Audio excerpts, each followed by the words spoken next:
La radio Lisolo maintenant partout où vous êtes. Écoutez la radio Lisolo avec ton iPhone, iPad, Samsung, Nokia ou Android, smartphone en utilisant l'application gratuite tunin.com. Télécharge l'application Tunin Radio pour écouter la radio Lisolo depuis l'Android. L'application Tunin diffuse un son haute qualité. Une fois installé, tapez Radio Lisolo dans la barre de recherche de l'application, puis cliquez pour écouter ta radio préférée www.radiolisolo.com. Bonne écoute. Merci Nabino, nous sommes brancher na Radio Nabiso 3 fois www.radiolisolo.com. Lelo encore to se retrouver ensemble pour na beta ma solo ya Oyetali Mboko Nabiso Congo. C'est vrai que semaine bandaki malamu je suppose pour la bino nyonso na kati ya radio de solo to memela bino ma solo petozo memela bino petoko memela bino encore ma solo na kitoko pona bino bo passer moment moko malamu non seulement moment malamu mais pesa biso pe mayele to réfléchir kitoko pona avenir non pas seulement ya biso moko mais ya bana na biso pe ya mboka oyo Kongo mboka oyo tolingi mingi tolingi makasi. Kasi lelo ezali mokolo na vendredi 22 août 2014, vous êtes bien en direct na émission oyo ya sika oyo tolingi to lancer une émission il y a débat politique, les débats politiques où nous voulons réellement parler politique. Alors koloba politique lorsque eza na mboka Congo comme politique ezalaka souvent na monoko ya français to sala rango. La tradition voudrait justement que les choses se passent en français, mais lelo aba to linga to sala rango linga la poto solo la bien to se comprendre bien parce que par moment ba langage msusu ya français to comprendre pas bien au moins na tam sous interprétation to sala les malamu vraiment ngité ils ont empêché biso to comprendre alors to loba la monoko oyo permetaka congolais à comprendre bien peut-être que aussi congolais nous sur le balinga la té mais néanmoins la majorité ya bino o bolinga ko kota la kata radio de solo o bino bolinga ka fidèle na radio de solo loko kalinga la pe bolinga. Donc na émission à lelo justement to yambi oyo boyebi ndeko na biso mfumototo avec qui to ko solo la masolo oyo etali mboka Congo par rapport ya o to bengi politique na biso. Donc eza émission moko politique na pesi bino mbote vraiment ebele mbote da bino banso etika bozali o bozali na Congo na Afrique mobimba na Europe mobimba na Amérique États-Unis et ainsi de suite partout dans le monde bino bat posa branché lelo za journée moko vraiment exceptionnelle où vous serez comblé, je dirais bien fourni à l'émission vraiment beaucoup passer moment moko ya malamu na kati ya ngunduka ya Radio Lisolo. Alors pour na to banda émission na biso ngana ko banda ko pesa d'abord mbote na mfumu to bazanga oyo aza déjà na biso na ko senga na ye juste apesa mbote asala signe ce qui vraiment réellement aza na biso en ligne mfumu to na pesio maloba mbote mingi ndeko soleil pe mbote mingi na bande konyoso bazwami na mutu ya Congo to bengi diaspora bino ba nyonso bozwami na motema ya Congo oto bengi Kinshasa pe bino batu nyonso bozwami na makolo ya Congo oto bengi province selon la vision de la troisième voie loboko likolo ya motema pe na Daline Sengo kati ya radio na biso Lisolo pote to solo la. Madame, merci beaucoup pour Mototo vraiment peut-être là-bas oyo boye koyo ka radio Lisolo mbala na liboso peut-être boyebi pour Mototo te même sous peut-être ba yebi mais pour Mototo azali oyo azali selon ce que ngana yebi azali oyo amoko ya ba kambi ya troisième voie ensemble avec lui on va essayer de voir un peu tout ça en détail mais kako expliquer na biso parce que lelo oyo mboka Congo ndeke biso no stoyebi tozo bunda tolingi démocratie kota patati patata même bloqué belé oyo ezotambola ndeke biso tolingi te. Et pour ce faire il y a ceux-là justement qu'on appelle des hommes politiques qui eux veulent donner de leur vie, de leur temps pour na ko sala musala ya ko répondre na ba aspiration ya population pour te mboka na biso ou mboka moko songolo etambola ndenge lingi à l'occurrence aux mboka na biso Congo to bengi ba homme politique Et dans le cadre de l'émission, Toniki Koyamba Bango, Bango Balingi Kokamba Mboka, Baya ko expliquer biso. Tina nini Bango Balingi, ba Kamba Oyo, Biso Mboka Congo, et loko nini Bango Baza ko proposer na biso. En d'autres termes, EEP Bango Babengaka, projet des sociétés, on va peut-être l'expliquer. Mais aujourd'hui, particulièrement, on va s'entretenir dans des conabisos. On faut montrer peut-être à se présenter encore une fois de plus pour la Oyo, peut-être un balana bango, il y a les bosso. Émission de l'autre de la naissance à la mort. Et là, on a eu le bandeko, Moutoua Bangate, Tolingate, Bissonion Sobatu. Il nous arrive à un moment donné de Botamaka. Et puis, si tu as kufa. Ça, maintenant, dans le lenge kakande papa ou la famille, à avoir en charge dans la sur Botami. Si sont au moins à côté classe, à côté école primaire, à côté université, ainsi de suite, au moins papa à côté là toujours wana pour nous aider, que songa moi na aleka ba moment na yewana le mieux possible. Et pour moi appelle moi na so qui lobi à coli. À cause de Kabatoli, à cause de souvenirs Batoli ou papa peut qui un conseil pour la vie dans le futur. Et pour ce faire, aujourd'hui, il y a la société maintenant, il y a ces hommes-là, hommes politiques, qui eux veulent nous conduire. Alors, nous tous principalement, ils ont accès à yo mototo, yo homme politique, na Congo ou la biso, ou na venir au Mboka Congo, ndenge nini, yo zali komona, kozwa bato oyo ba botami na Congo mwana oyo botami kokola na Congo ou ailleurs tina kokufa na ye mais kasi on ezande mama ya motuna na biso mais na liboso daningina kenona ba question mususu ya mikemike oyo ko permettre na biso toyeba na malamu pe bato bazoyoka bayeba oyo azoloba azali nani. Tout à l'heure on veut dire qu'on se présenter mais au mototo na lingi on se présenter encore mieux. Ce qui est possible, qu'on peut savoir lieu et date de naissance, âge, et puis, on se présente le yo, Ozali, Nani. Fumoto te basanga, Azali, Nani. Malobe pas na papa. Matondo ndeko pona mutuna wana, otuningai, na Azali, kombo na ngai, Ezali, mfumu mtoto basanga, Bele Fusangi, Ukumu Njei. Kombo oyo ya mukuse oyo natangeli nango classe pe na 6 nango classe ezali basanga Bele Fusangi. Mais mfumu mtoto basanga Ukumu Njei ezali ba titre oyo nazalaka na yango pe oyo nazali kozala na yango. Pesangani esali nyoso patrimoine culturel ya Komo Langai. Nabotami le 7 avril 1971. Nankumbo, ça veut dire famille. Oyo tobengi autorité traditionnelle. Tobengi libota ya Nkumu Ekumbaki.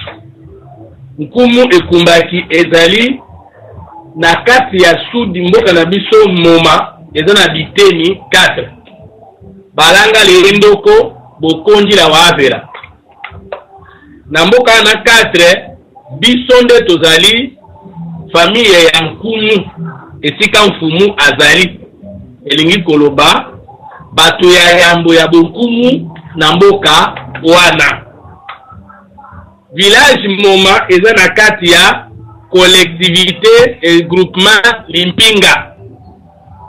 Groupement Limpinga ezali na 6 villages.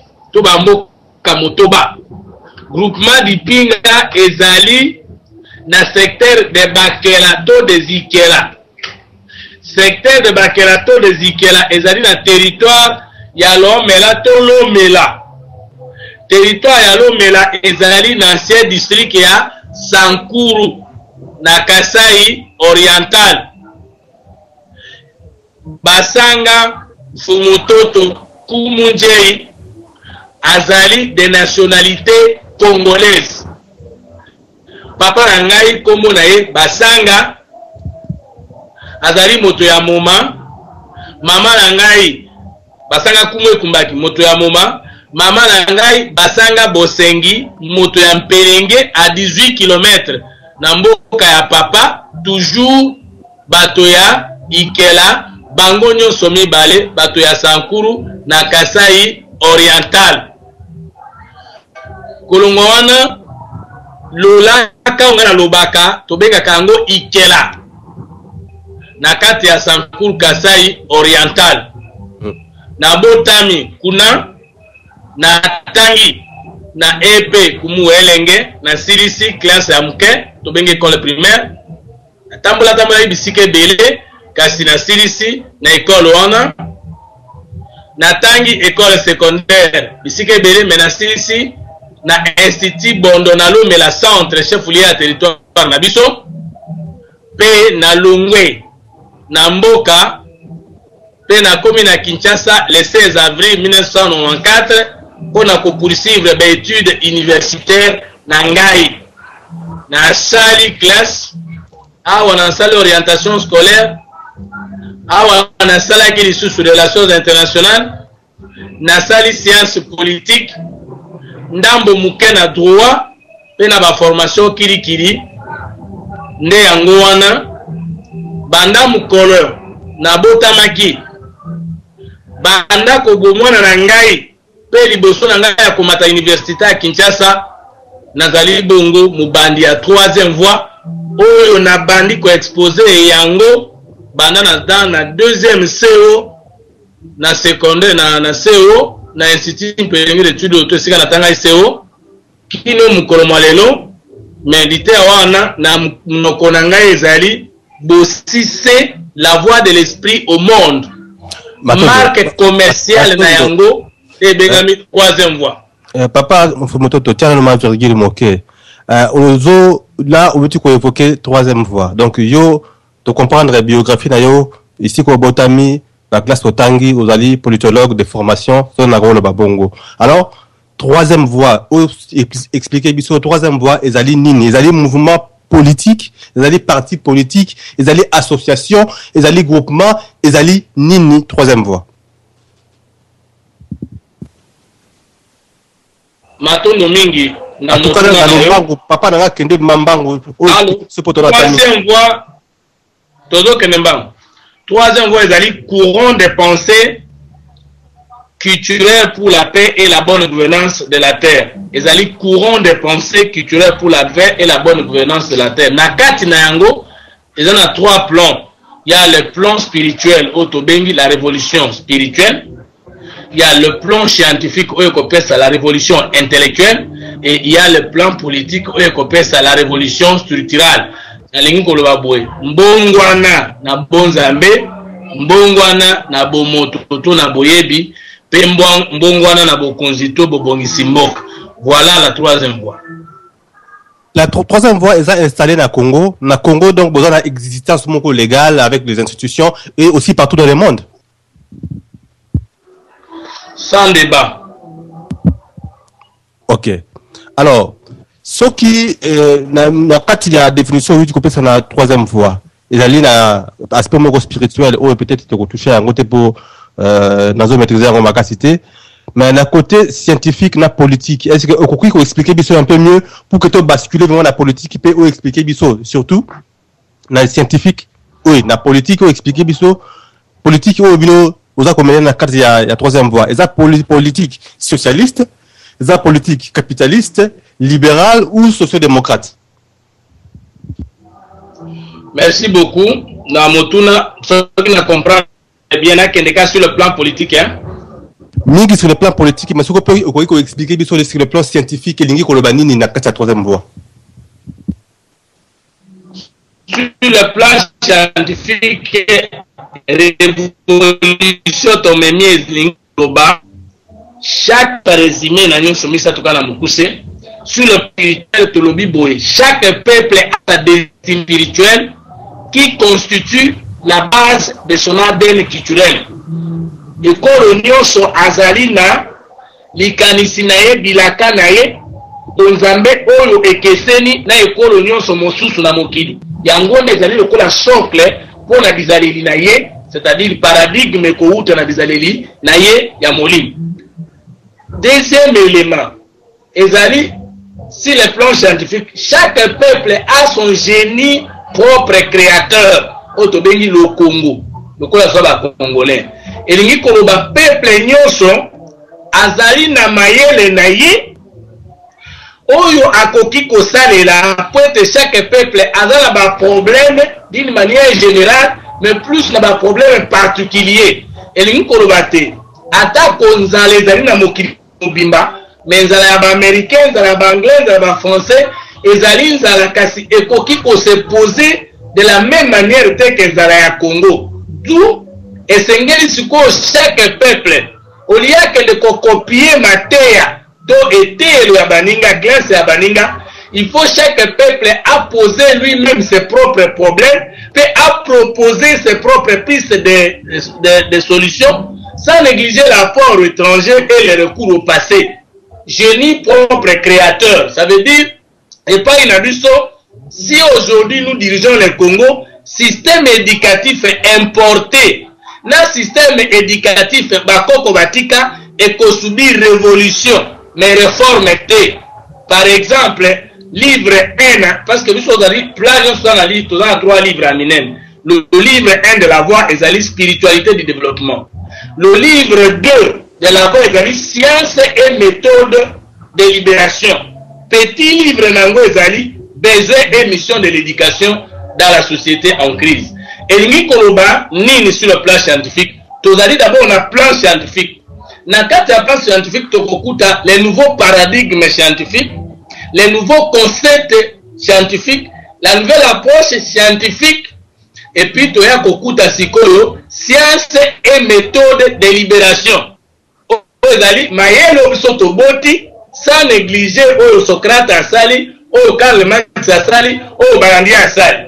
Tango bato bakotanga livre wana, bakotanga soki ya solo toyekolaki ya bato, to memaki quelque chose. Ça veut dire si nous sommes aux affaires, faculté droit, faculté sciences sociales, et qu'on sous la méthode de recherche mon côté, parce que la classe mi balé.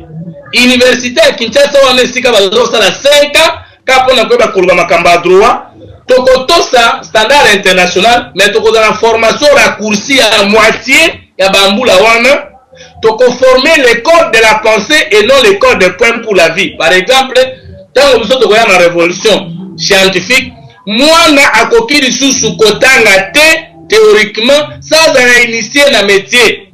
Et puis, tokoki kosala sous école de pointé, tokosala école de pensée pour la vie, ou ezali différente na école de points pour la recherche. Révolution tokomemakuna, tokolongola dialectique, structuralisme, fonctionnalisme, oh non, c'est tangi sama kibiso tokolongola ngo keza ba méthode te, wana ezali ba approche, mais wana ezali nde base ya liwana biso classe wana na lolenge ya kotangisa wana. Révolution na biso. Alors, tango tosali plan scientifique wana, tobimisi paradigme ya sika. Nazo kita na papa. Tobimisi paradigme ya sika, tobimisi concept, tobimisi approche ya sika, tobimisi siko méthode ya sika. Nde makambo nyonso tomemi wana kami na livre 1 ya 3e voie na ba manuel na yango. Nde siko ya kokota na académie scientifique de la bonne gouvernance. Comme esika toujours banda comme ligne de faculté ya courant na biso. Maintenant to sur le plan politique.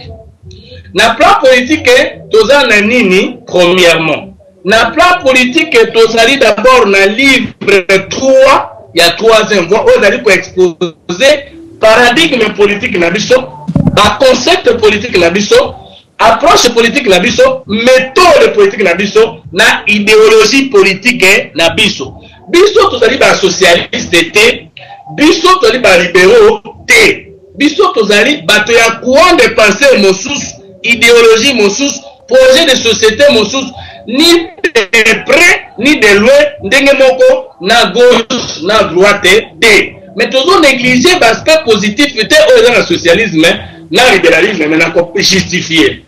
Makambo na biso na nyonso, okokuta ngo na livre 3 de la voie intitulée l'esprit de l'État et de la République. Yango tobengi plan.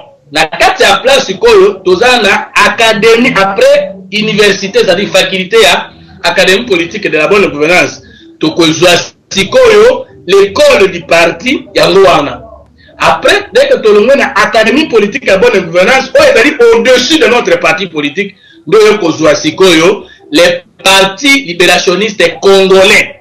Ça veut dire courant de pensée na biso comme le libérationnisme. C'est différent du libéralisme na socialisme. Alors, le libérationnisme sikoyo peut être réalisé rêve na biso otobengi les rêves d'un Congo nouveau et meilleur par la troisième voie. Ezali projet politique na biso pour la Congo tokoya nango sikoyo na parti libérationniste congolais ezali parti issu du courant et de l'idéologie politique de la troisième voie. Moto akoya na parti liboso te. Moto akokenda d'abord na école du parti ayekoli na eko gérer na kati ya parti. Donc, selon la troisième voie et selon la vérité, l'école du parti est au-dessus du parti. Et le parti est un cadre d'exécution, c'est-à-dire pratique. Il y a vision nabiso en tant que courant, une académie politique, il y a bonne gouvernance. Voilà. Fumutoto, ba livre oyo tukotanga wana be eza comparable à ba livre verte oyo nani Mohamed Kadhafi azalaki nango. Est-ce que ba livre wana eza à la disposition de tout le monde pour ba tupe oyo ba cause l'intéresser ba yeba oyo ezali ba penser na kati ya livre wana? Ba livre na biso ezali différente na ba livre ya Kadhafi mais koko kuta na mukeme kokuta na te. Ba livre na biso ezali les écrits essayistes. Ba livre essayiste mezanini ezali ba livre ba penseur, c'est-à-dire bato ba été na livre na biso mon na ndenge tokena na université ya Kinshasa, moto a commis 100 pages mais ba référence bibliographique soki 50 azo renvoya ka o pe o na lobi pe dans la livre o na lobi pe dans non ba livre na biso za bongote. Ba livre na biso ali ba livre ozo mona sur l'économie, sur la société, sur la famille, mais sur la diplomatie, notre propre position. C'est ça ce que nous appelons notre pensée et essayer, c'est-à-dire mokilizo tambola boy. Baninga bayaki na première voie, baninga bayaki na deuxième voie, to kende boy. Biso to bindenge mokile uti boy, et uti boyote et uti nde boy, biso to lingi e kende boy, pe musa to ça les ali poete kende ndengoa. Ça c'est la question à quoi orientation. Livre na biso question est poignante na koki kondima muke parce que Kadhafi était à la recherche de la théorie sur la troisième voie. Comme un peu en France natangaki, ils sont aussi à la recherche de la philosophie pour la troisième voie. Mais et dans la François Biso Totangi et dans la Kadhafi qui a parlé de la troisième théorie a comment qui n'a noté la kobimisa paradigme nango concept nango approche na méthodologie. Alors, bisotango tobundi na troisième voie, nous avons réussi, ça c'est ma prétention, pour vérifier, tolonga qui n'a kobimisa paradigme à troisième voie sur tous les points de vue. Et dans la makambo ensemble, dans la makambo opposition, comme la majorité de la vie et dans le mariage, nous avons sorti d'abord le paradigme à troisième voie, les concepts à troisième voie, l'approche à troisième voie. C'est que Tokoki Kolobaboyeke, et l'autre au cas de fait de Kobunda, pas bimisango du point de vue philosophique, bisoto bimisi yango, mais tu évites ce qui biso naye, tu l'as qui mbeto moko, tozo kene ndoto moko, mais natangi ba livre naye, il faut reconnaître qu'il y a une problématique si comment sortir du socialisme et du libéralisme,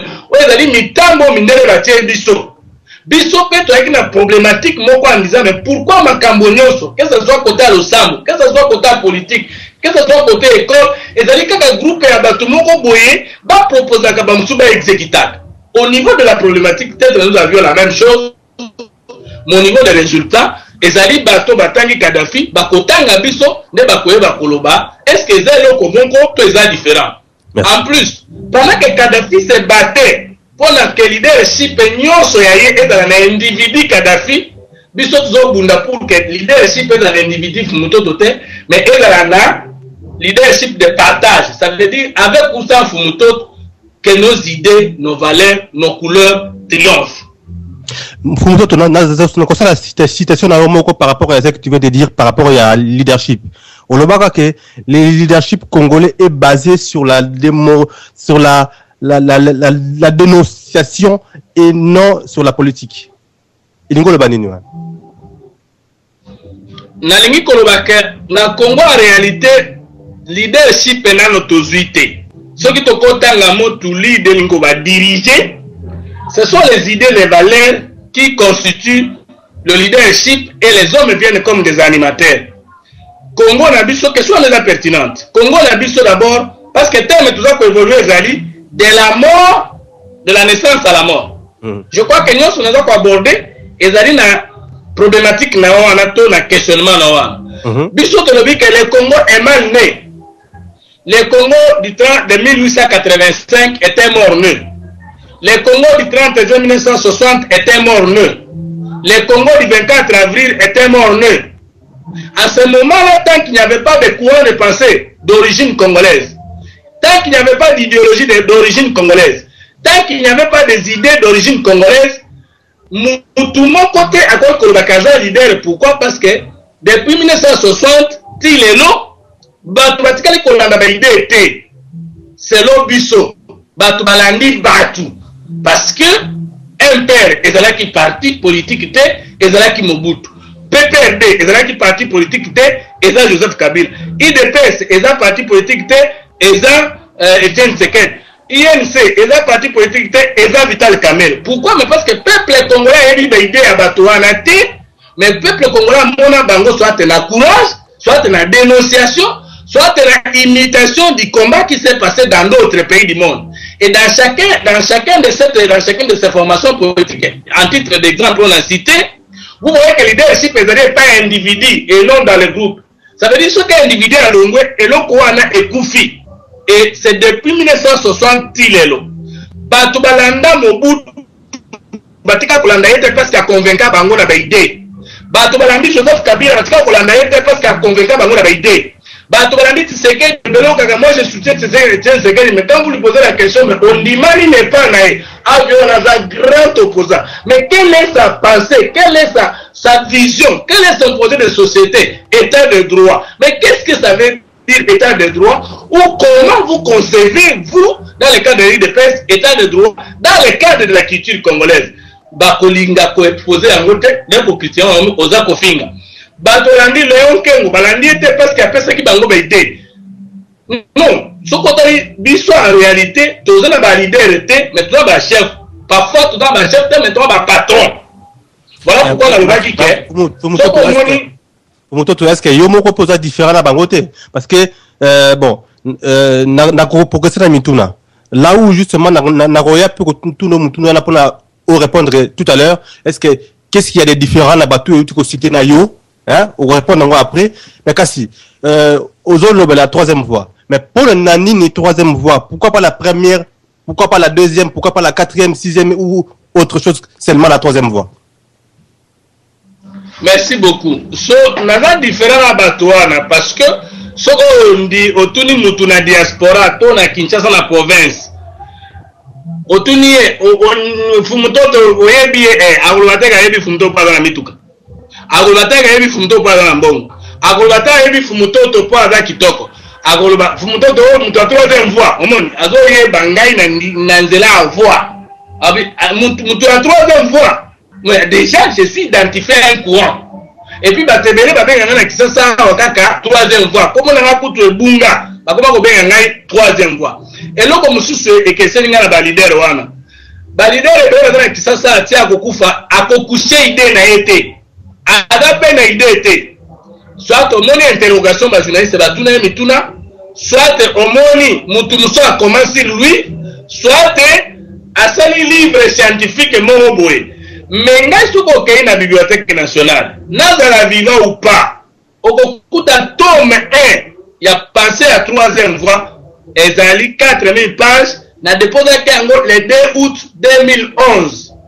Mais ngai na de la vivant tel lokola Socrate lokola Balandier lokola Émile Durkheim okokuta soki na koumela okokuta toute ma vie codifiée, toute ma liste dans mon livre intitulé Mes parents, mon œuvre et mes enfants. au Congo na ndenge na yaki na mokili musala na yaki kosala mokili na ndenge na tiki musala mokili na niveau ya 3e voie ngai na ba réunion ya 3e voie na tikala kozala guru te bato nyonso bakote na ba réunion ya 3e voie bayebi que la réunion ya 3e voie la carte est sur table.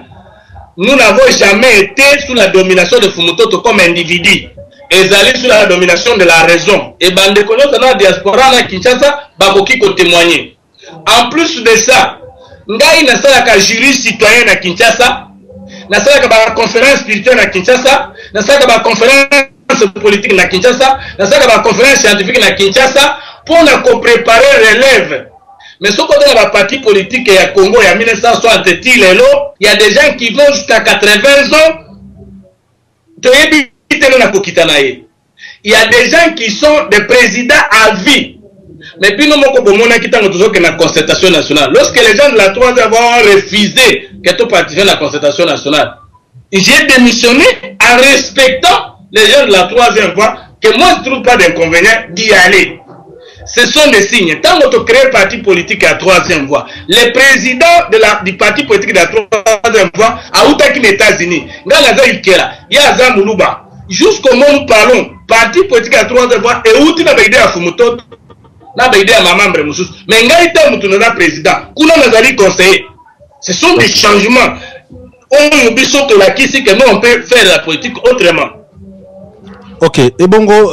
3e voie, ils appellent une 3e. Pourquoi pas la 1e, 2e ou 4e ou autre chose, mais c'est la 3e voie. Maintenant, Domingue Papa, tous voilà sur le plan idéologique. Est-ce que le Congo, Tokoki, a posé à la partie socialiste? Ce qui te dit que notre parti est de la gauche, c'est que tu finis le peuple congolais. Ce qui te dit que notre parti est de la droite, c'est que tu finis le peuple congolais. Na sepeli parce que vous pouvez une chance, to banda kosola na lingala. Parce que selon Ngai, selon biso la 3e voie, pe bande kumsu na diaspora, soki na kokotanga ipasa ngando mpe vitanganga taza leo te, biso dali koloba ke soki moto ayebi ndinga ya mboka na yete, pe ayebi kaka français na anglais, moto wana nyonso ayebi eza lokuta parce qu'il comprend pas. Papa la Ngai, socialisme esalemi wapi? Socialisme esalemi na mboko ba prolétaire bazali. Est-ce que na Congo ba prolétaire bazali? Parce que socialisme ezali lutte de prolétaires pour le renverser bourgeoisie. Et ba prolétaire baza constitué na bateau bazali pays mais mal payé qui voudrait soit qu'il y ait équilibre de force, soit qu'il y ait renversement de la bourgeoisie pour bango ba kitana bango ba nationaliser biloko pour que ba prolétaire ba classe ouvrière va se retrouver. Au Congo, le taux de chômage n'est pas connu. Plus de 90% de la population congolaise est là sous-emploi. Chez nous, il n'y a pas de chômeurs. Parce que que les chômeurs sont comptabilisés et sont même payés dans des pays développés. Les gens qui ne travaillent pas ne sont pas des chômeurs. Les sans-emploi ne sont pas des chômeurs. Comment dans un pays où 80%, 85% des gens ne travaillent pas, il y a qu'on proposer socialisme comme solution? Ça veut dire que vous n'avez pas tenu compte de comment votre État est né. Ok, si on a la copie collée, France, Oyekobaka na Congo, États-Unis, Oyekobaka au Congo, Tobaluka autrement. Est-ce qu'au Congo, il y a des financiers? Est-ce qu'au Congo, il y a des fermiers? Est-ce qu'au Congo, il y a des riches au sens propre du terme? Dans les pays développés, tu dis que Moutoupoua comme riche, soit à sali héritage, à Bakoko ne batata nae, soit à créer et l'oko ya sikanet Bill Gates, bateki à partir du droit d'auteur nae a commis na mbongo béré. Mais au Congo, la plupart des gens qu'on dit que baza baris, ce sont des voleurs. Donc bazumbongo à l'État, baibi. Maintenant quand vous dites que nous voulons libéraliser l'économie, vous voulez favoriser qui? Parce que le libéralisme en Amérique, il y a des gens qui ont des propres capitaux et outils d'un cursus historique démontrable. Mais au Congo, de 54 ans, la plupart des familles qu'on dit riches, ce sont des voleurs d'argent d'État. Dans les bateaux à gérer qui lobby, pauvrir l'État, comme dans les moyens, ils ne sont pas des riches ou des financiers ou des capitalistes au sens propre du terme. Ils sont des fossoyeurs de l'État. Comment vous proposez du libéralisme comme solution à Moka? Ça, c'est du point de vue idéologique. Socialisme, non libéralisme. Et qui résoudre le problème à Congo, parce que le Congo est né dans une circonstance historique qui est très différente des pays qui ont pratiqué à leur temps le socialisme et le libéralisme. 1. 2. Socialisme et libéralisme, et si est déjà dépassé. Aujourd'hui, le libéralisme pire et le socialisme pire n'existent plus. Que ce soit en France, que ce soit aux États-Unis, la tendance est dans l'économie sociale du marché. Or, l'économie sociale du marché, c'est là où on prend les aspects positifs d'une voie plus les aspects positifs d'une autre voie, et les Américains sont allés très loin dans le socio-libéralisme. C'est que les partis qui sont de la gauche, ils sont de la droite, na Lingala, ça va congolais boué. Ils ont socialistes, ils ont Zimboka, tokoboto la privé, ils ont biloko na bango, et comme à l'État. Tout à choqué, bateau indimaka bango, bakondima bango sur un projet de société. Et bien, il y a des sous que nous sommes libéraux, ceux qui sont Zimboka, l'État dans la Moutoukate, l'État dans l'entreprise, ceux qui peuplent à comprendre un projet de société, Wana. Par rapport à ça, au lieu d'opposer les secteurs privés et les secteurs publics, c'est-à-dire fondement socialisme, na libéralisme, opposition entre l'individu et les groupes, opposition entre les secteurs privés et publics, au lieu de soit Nissa, il y a l'État, na ya moto.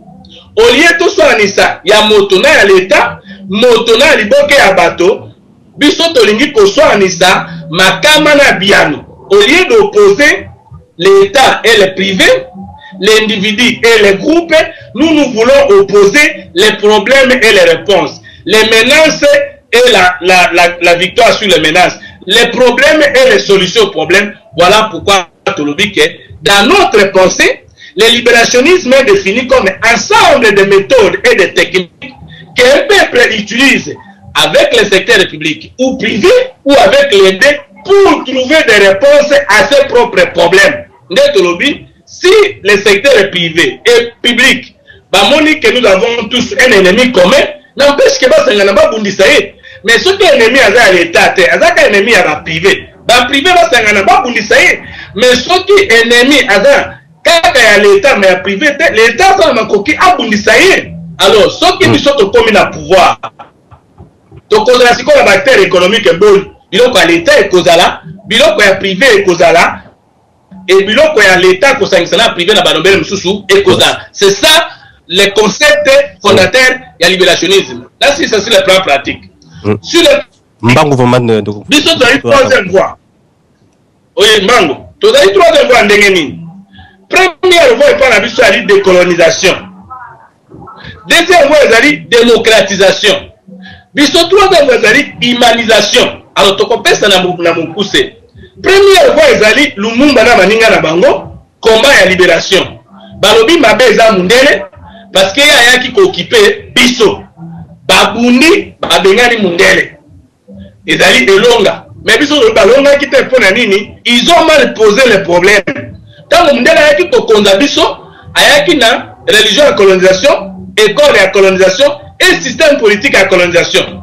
Lumumba na baninga na ye, bamonaki kaka mabe ya mundele, bien sûr baza na raison, basanganaki babundisaki balongaki baza na raison, mais batikali komi tuna te. Congo le tozozwa le 30 juin 1960. Eza état biso to créa, eza peuple mutu a créa, eza na nation na 4, eza na république na 4, to eza mundele mutu a créa. Biso to tikala ko créa ngote. Batikala ko tuna question tebo. Mundele a colonisé biso na religion na ye, na école na ye, et le système politique na ye. Biso toujours se décoloniser sur quel plan? Depuis Mundela Kenya, sur le plan spirituel, nous sommes restés colonisés. Sur le plan politique, nous sommes restés colonisés. Sur le plan scientifique, nous sommes restés colonisés. Ce qu'on appelle le néocolonialisme, qui est plus dangereux que le colonialisme. Tolobi Soussou, Mundela Ndazaki Mutumabe Akei. Mais Lumumba na Kasavu Bubati Kari na Sima. Bakendeki na mboka wapi. Première voie de Okolananga place wana très bien. Dans le bango atika na mboka na sima, il s'est posé 3 problèmes. Niveau d'état, union, tribalisme, régionalisme et kaboli mboka na biteni biteni, à tel point que le père de l'indépendance, à partir de 64, bango nyonso ba gérer les sous-soutés, mboka ekoti sous na se à Mobutu on a qui plus avancé et plus préparé pour la kosala continuité à colonialisme. Lelo 54 ans de décolonisation. Lumumba a gagné et a perdu. Lelo 54 ans de décolonisation. Les temps des Belges étaient mieux dans certains aspects que maintenant. C'est ça la première voie. Victoire à la fois échec. Deuxième voie. Donc en 1990, les anciens mobutistes, notamment Etienne Tshisekedi, les 13 parlementaires, s'opposaient à Mobutu sans nier le combat à Palou et un peu avant. Balobi Toboyi Mobutu parce qu'il y a un dictateur. Tolingi état de droit, Tolingi démocratie. Ok. Mobutu à Kenda, ça fait combien d'années? Est-ce que démocratie est un IDPS? Est-ce que démocratie est un SID? Est-ce que démocratie est un INC? Est-ce que démocratie est dans la PPRD? Est-ce que démocratie est dans la carte de la partie politique congolaise ou est un SICOL? Nous disons non. Ils ne pouvaient pas chercher la démocratie sans d'abord chercher les démocrates. Il fallait pas que la démocratie est piégée en Afrique. Démocratie est un piégée au monde et que ce n'était pas colonialisme et que ce n'était pas traite des noirs. Et ça concept na bango, et ça invention na bango.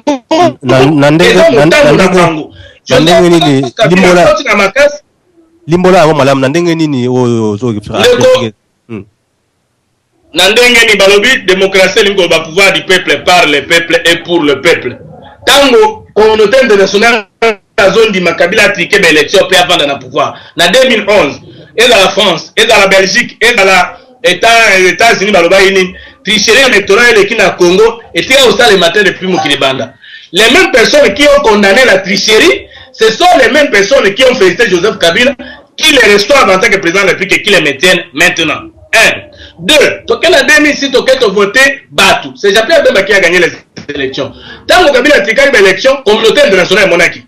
Au lieu de ce qu'on va longo parce que tu as une démocratie, va féliciter. Mais Baké sous Namani 1, Amani 2, Nagoma, Basari dialogue, PCNDP et les autres, bah contre l'institution. Mais Bango va dire qu'il faut t'aider. N'engeni au cours d'un processus, bah contre qui n'a pas d'institution. Démocratie est en Amboka. Balobi que CNI et Seigneur la représentative. Mais comment on peut accepter que Malouman, qui est de la majorité, n'a pas tourné à la majorité, va piloter CNI. Et ce que CNI est crédible était. N'engeni une élection qu'on aura crédible. Démocratie, du point de vue théorique, idéologique, et ça va monter parce que les alliés sous Moutambo et Sika, il y a Mundele. Démocratie du point de vue expérience. Tant qu'on n'a pas la démocratie culturelle et des démocrates au pays, on ne peut pas avoir la démocratie. Acceptons aujourd'hui Etienne Tshisekedi qui est encore vivant, il est le père de la démocratie congolaise. Ok. Est-ce que Etienne Tshisekedi, la manière de gérer l'IDPS est d'aller démocratique? Ce qui est n'a pas lu, c'est Antoine Gizenga, président à vie. Ce qui est n'a IDPS, Etienne Tshisekedi, président à vie. Ce qui est SID, Martin Fayoul, président à vie. Ce qui est la partie à Lumba, la même chose. Ce qui est MLC, Jean-Pierre Makota Boroko, plus de 10 ans, Bako Titani, sa présidente. Alors, je peux, n'a pas perdu, n'en parlons pas. N'en parlons pas parce que vous n'avez pas évangile les églises. N'en parlons pas. Alors, je pose la question aux Congolais qui me suivent. Comment expliquer que y a des démocrates dans la famille naoté, dans le parti politique naoté, bon, on a 4 présidents sauf que nous tient la démocratie. Ce sera l'exemple au fait Bouani, na Bagbo. Quand au fait Bouani est président de la Côte d'Ivoire, Bagbo, c'est un grand démocrate. Mais Bagbo arrivé au pouvoir, il a démontré qu'il n'était pas démocrate. Il y a Bissangaï en Afrique. Les exemples sont à compter. Les ex-opposants qui sont devenus gestionnaires, Maître Ouad, dans le Sénégal, est-ce qu'il a été démocrate? Mais tout le temps qu'il combattait, les Sénégalais croyaient que c'était un démocrate. Parce que si la démocratie n'est pas dans la famille, n'est pas expérimentée dans un parti politique, il ne peut pas être expérimenté dans la présidence. Je vous donne encore un exemple de l'IDPS. Toujours une élection en 2011. Exemple à Souka. L'élection en 2011. Joseph Kabila, sans les primaires, n'a pas perdu, c'est lui le seul candidat qui peut perdre. Et majorité. Sans primaire. Etienne Tshisekedi, sans les primaires, dans le IDPS, c'est lui le seul candidat. D'ailleurs, a déclaré qu'à cause de la présidence, avant la Belgique, avant même convention, il y a parti politique. Dis-moi, où on a essayé de démocratie, mais bien nous avons trouvé un poto. Batoko dans les sorts pour Nabiso. Bon, si vous avez la démocratie, Tambon Mbeki, à Longwa, président de la République, pour avoir transgressé une disposition il y a statut dans bango à parti alors moi président de la République mais Kabila marche sur la constitution comme il veut. Est-ce que ça qui peut me dire aujourd'hui que Joseph Kabila est un démocrate? Mais si le président en exercice n'est pas démocrate et que le grand opposant comme Tshisekedi n'est pas démocrate, au moins dis-moi jusqu'à ce soir que démocratie ou toi. Voilà pourquoi Bissot est la troisième voie. Alors la troisième voie il faut d'abord former l'homme, investir en l'homme par l'information et la formation des courants de pensée. Nous avons création de la nation congolaise. Nous avons pour que tous soient états indépendants du Congo, poison, cadeau empoisonné. Tshisekedi n'a pas dit la République démocratique pour cadeau empoisonné. Bissot pour la création de la nation congolaise qui sera la réponse à l'état des droits de Tshisekedi et à l'état indépendant du Congo de Lumumba. Ça signifie qu'au clair, l'idée de la nation, l'idée ici sous basée dans la tribité, n'était pas parti dans le pour vérifier bien. Ce qui président Zamuluba, Nakati Kuna, et le Kwabaluba. Ce qui a Mongo, Nakati Kuna, et le Kwabamongo. Ce qui a Mouyanzi, Binsonyo Sotoyebi, même si on va comprendre que ta province ou un titre, mais influence ces alliés d'abord, il y a mon Kwamboka, peut être la province. Mais alors, Bissot, tout ça, la Moutouyassika. Moutouyassika, tout ça, il y a un savant autobé courant de pensée. Moutouana, Kobunisabilo, comme ça. Le tribalisme, le régionalisme et la mal-gouvernance. Surtout, tu as dit tribalisme sur le plan politique. Tu as dit régionalisme, tu as dit mal-gouvernance. Le Congo devient une nation et nous allons créer notre État. Et en créant notre État, nous allons asseoir notre République. Yango Bissot Tolobi, projet de société dans le Congo Langozali, les rêves d'un Congo nouveau est meilleur par la troisième voie. Ça veut dire, selon Bissot, Congo, le père de l'indépendance, va faire ça Bissot.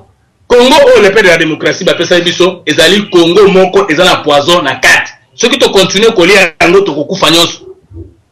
Merci Moutoto. Le rêve d'un nouveau Congo, en tout cas, voilà, Nakangi Yango, on y reviendra.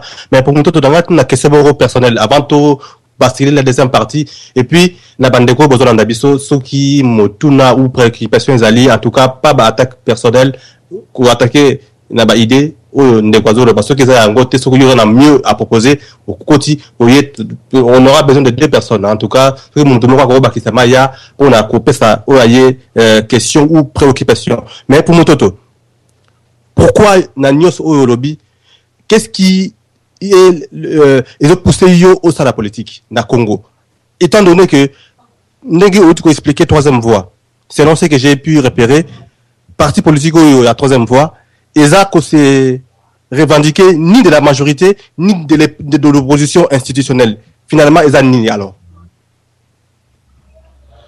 Parce que le peuple congolais est capable de réfléchir. Tant qu'on a réfléchi, j'ai compris que je n'ai pas la même pensée que les socialistes qui font la politique au Congo. Je n'ai pas la même pensée que les libéraux qui font la politique au Congo. Et je ne suis pas convaincu que peuple congolais quelque chose de plus que moi. Mais je suis convaincu que Bango Bakoki Kopé Sandam, Ngape na Koki Kopé Sandam. Et comme Batu Oyo, na makanisi Oyo, na mabongisi Oyo, bazaraki liboso na ngai.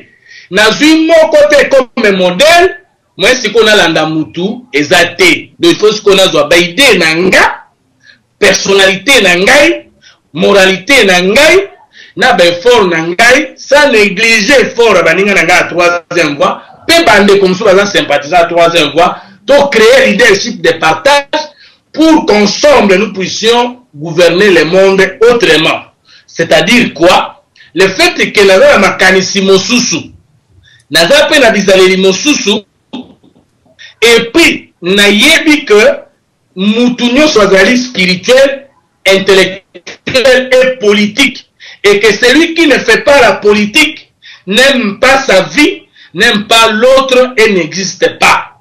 Alors, tango pe na bandi kosa la politique que papa na ngai na bandi onka lelote tango toke na université na mona ki pe souke na za ba limite pe na za la posa comparer ba connaissance. Bande comme ça ponaki droit, ba mususu ba ponaki économie, ba mususu ba ponaki mécanique. Ngai na ponaki science politique, ponaye ko la politique, enfin que na ko sangisa, ya ko yekola na ya ko salela. Et tant on a na terrain na ko monake La plupart des politiciens congolais basent la maîtrise des sciences politiques. La plupart des politiciens congolais basent la maîtrise des sciences sociales. Ou bien natika sciences sociales. C'est-à-dire la maîtrise des connaissances. C'est-à-dire Aujourd'hui, alobi ke azaka nda président de la République un projet de société. Il y a donc un projet de société zali koloba Kabila za Rwanda, za kofinga Kabila, za koloba mabe ya Kabila. Ça c'est la dénonciation. Donc en politique pour remplacer Moutou, il faut dans la bilan comme ça. Il faut dans l'alternative dénonciation et contre-proposition. Alors, je dois faire la politique parce que j'ai trois choses. Kabila donne 5 chantiers. On est dans les projets de société naïe, na révolution de la modernité, en bien ou en mal. Ngai na dans la troisième voie comme quoi, na 9 programmes de gouvernance, oyo soki batiki na débat contradictoire na ndeko Kabila, soki toko koma na maturité wana, batu bako comprendre bunanga et de la mabe za mala, puis bako comprendre yaye. O soki batiki na débat contradictoire et seke, batu bako comprendre bunaye, bako comprendre oyanga. O bakolinganga baponinga, o bakolinga baponie. Soki batiki na débat contradictoire, vital quand même la même chose. Maintenant, comme on a quelque part, on a les commerçants et les hommes d'État. Dans les pays développés, les commerçants font les affaires, les hommes d'État, ils ont rempli les conditions d'abord, ils ont idée, ils ont d'abord engagement, ensuite compétence et moralité. Parce qu'on ne s'enrichit jamais en tant que ministre, on ne s'enrichit jamais en tant que président de la République dans un pays de droit, dans un pays qui respecte les biens communs. Attends, on est comme on a que bato oyo bazo conduire mboka lelo na bato ozo prétendre ko conduire mboka lobi baza kozanga baspect mosusu o ba politicien mboka musu baza na yango 1 compétence, 2 engagement, 3 moralité. Je trouve inacceptable que moto ayibi mbongo à l'état na miso na ngai pe azongi cité parce qu'il a commis opposant à la modèle. Je trouve inacceptable. C'est comme si biso bato na tobe bisambo ko tête toza batute. Je trouve inacceptable que oya yiba kilobi aloba ke kaka yelo ko na yeba ki ko yiba yenda ko yeba ko bongisa. Je trouve ça inacceptable. Je trouve inacceptable que dans kaka mon ancien ministre, mon ancien premier ministre, mon PDG kaka bato oyo ba konzi biso bangonde bana na bango ba konza biso ba koko na bango ba konza biso. Je trouve ça inacceptable. Je trouve aussi inacceptable le fait que la jeunesse n'a pas d'espace dans la politique de la mission à Congo. Et dans la PPRD, et dans l'opposition. À Likambo Mouké, tout le monde est joueur, il n'y a pas d'entraîneur. Vieux Balingi Kotik la jeune place. Babenga biso jeunes gens. Attends le Maël, jeunes gens. Attends le expérience, jeunes gens. Et puis, ba critère en moyen éliminatoire. Pour la membre du conseil il faut dans 5 ans d'expérience, 9 ans d'expérience. Mais expérience, au bino besoin d'ango, n'amboko, nata ya Mobutu, nata ya Musée, nata ya Joseph Kabila. Et ces expériences positives ou bien des expériences négatives. Moi, je dois assumer les combats pour l'émergence d'une nouvelle génération politique. Parce que Ninga, ni Tata Nanga, ni Maman Nanga, ni Poko Nanga, personne n'a participé de près ni de loin dans la destruction en Boka. Et les jeunes gens qui nous suivent, qui n'ont pas participé à la destruction en Boka, ceux qui n'ont pas combattu, bino bobundati na suka. Ceux qui te l'ont dit bango, tu connais ça bango le classique. Ceux qui te l'ont dit bango te, tu tiens équilibre. Ceux qui ballon dit biso, nous allons disparaître. Merci pour Mototo. Est-ce que pour Mototo, dans le cas parti dans politique, est-ce que aux un soutien extérieur, n'engage tout le monde na politicien classique disons, ou à cause ça va voyager un peu à gauche à droite cause à soutien, soutien politique. Est-ce que vous en avez? Oyebi na politique, ce qui communauté internationale atindeli bino leader beaucoup fi. Mais ce qui leader a botami na mboka peut attirer communauté internationale vers lui obiki. Réponse la peste moi. Merci pour la réponse. Non, et ça beaucoup c'est mais que ceux qui peuvent comprendre peut-être pas comprendre peu. Alors